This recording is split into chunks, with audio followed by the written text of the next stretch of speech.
ఆడపిల్లకి డెలివరీ అంటేనే పుట్టింట్లో జరుగుతాయి కదండీ! నాకు 2 డెలివరీలు కూడా మా అత్తయ్య వాళ్ళ ఇంట్లోనే జరిగినాయండి.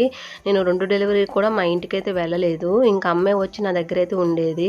ఎందుకంటే నాకు కొంచెం ఫస్ట్ అబార్షన్ అయిందండి. ఒక ప్రెగ్నెన్సీ. ఇంకా అందుకనే 2 కూడా మా హస్బెండ్ అయితే మా ఇంటికైతే పంపించలేదు. అదే కాక అమ్మ వాళ్ళ ఊరు విలేజ్ అండి. విలేజ్‌లో సదుపాయాలు తక్కువగా ఉంటాయి. ఏదైనా నొప్పులొచ్చినా, ఏదైనా ప్రాబ్లమ్ అవుతుందనేసైతే ఇంకా అక్కడికైతే పంపించలేదండి. ఇంకా ఏలూరులోనే అమ్మ నా దగ్గరే ఉండేది.